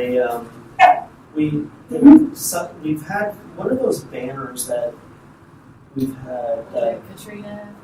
What is it? The Katrina, like artwork. Yeah. Mm-hmm. But the altars you're talking about, at least what I saw at the museum, I mean, it'd be interesting to talk about what I saw there. At least the sheer amount of stuff, it would have to be scaled down. Yeah. But I think I also saw something unusual. I don't know if it's always been that big. So, because some of them were huge. I mean, it would take up the entire first floor. Yeah. But I love the idea of that, by the way. So. Well, I've had altars. I've made altars for my mom there. And, you know, one year it was really big. The other one I had more scaled down. So I mean, we can look at spaces, even see if that's a possibility. Yeah, absolutely. Okay, and that was all I had. Okay.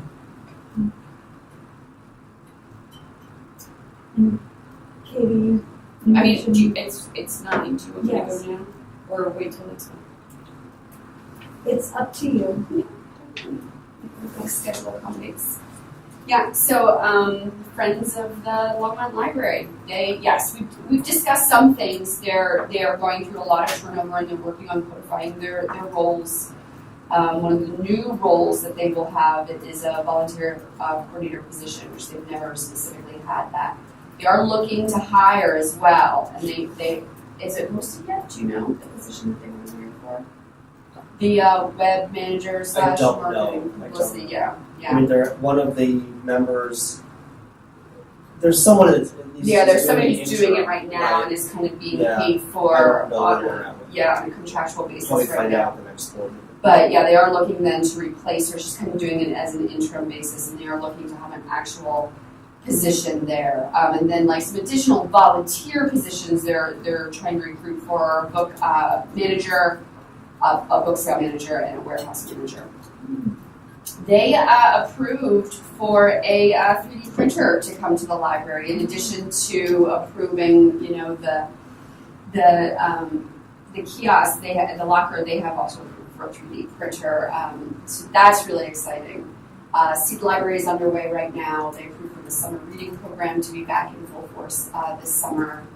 And then they want to, same way we've talked about presence here, they want to do a better job at having presence at events, starting with the library events. So when the library goes to the pool to launch the summer program, they want to start having friends there as well, to as a way of recruiting more friends.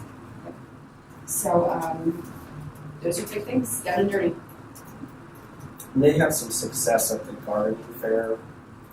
They kind of did it. They kind of wrangled it in quickly. And they're like, we should be there. So they set up a table.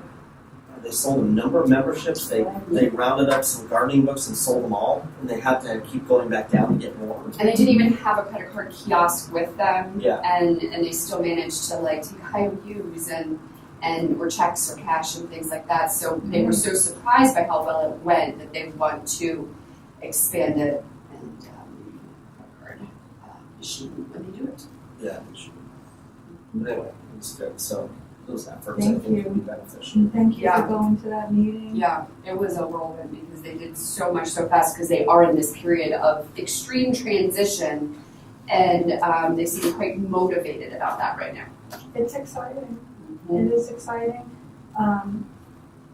The sale I heard went really well, and you know, for the amount of time that I was sitting at the cash register, iPads, there were so many people who came up and they knew who the friends were. They were thanking us. They were putting extra money in the donations jar, and I think I've been at every sale for the past 2 years at least, and that has increased. And so the frequency that was happening on Saturday was greater than any other sale that I volunteered at. So back to that incremental change and that traction, like it is, the message is getting out there, and I think a large part of that is due to the friends just, they've got gumption. Yeah. They're gonna get out there. That's right. Yeah, they were really pleased with their sale. The Yeah. numbers of the last one. Yeah. Our next, is there any comments? Are you ready to pass out? Actually, I have so many ideas. Can I say one thing? Yeah, the Boulder County and the City of Boulder have come together to do some grant funding called Survive and Thrive, and it's $7.8 million, and it's for local nonprofits who provide basic needs services. So I'm thinking the friends would likely qualify. Licensed child care providers and then unlicensed child care providers. And so the deadline to apply is March 28th. It's leftover ARPA funds, so any Oh, okay. yeah, so there will be some accounting for you will have to show, if I assume the library received some ARPA funds, but you'll just, if there were things that were not covered, but you will have to show the receipts from what already has been covered in the past and then go back and look at things that were not. So any gaps from that time frame. Yep. Okay. I would like to also say that, yes, you need to declare if you did receive ARPA funds in the past. But I think it's kind of, you can just say what you use the ARPA funds for and maybe not have exact receipts for everything, right? And then there's no limit on what you can spend your money on if you are awarded the money. So That's good too. It's great. But yeah, $7.8 million back into the community, and I believe we have to spend it or we lose it. So we'd rather give it out than not. Mhm. And so if you know anyone who provides childcare in their home for like their neighbor's kiddo or something, that's called a friend family neighbor, unlicensed childcare provider, they can apply as well. But it's for things beyond childcare, or is it only for? The nonprofits have to provide basic needs services, but the childcare providers and the unlicensed childcare providers can be for anything. But you had to be in business or operating in 2020 and 2021 and prove that you were affected by COVID-19. So Survive and Thrive is the name of the program. Yes, so both, yes. And we could find more information online. Yep, voco.org/Survive and Thrive, or just Google. Okay, thank you so much for that. So I don't know if there's someone who can talk to the friends of the Longmont Library. I would strongly encourage them to apply as well. There's people in this room that can. Great. Thank you. You said you had other things. Oh, no, that's okay. I'll Okay. ruminate on those later. Survive and Thrive was like the big important one. Excellent. Well, our next meeting is on the 21st of April. If there's anyone. This doesn't affect me, but it is Easter Monday. Okay, I don't really know why Easter is Monday. thank you for naming that. I'll be here.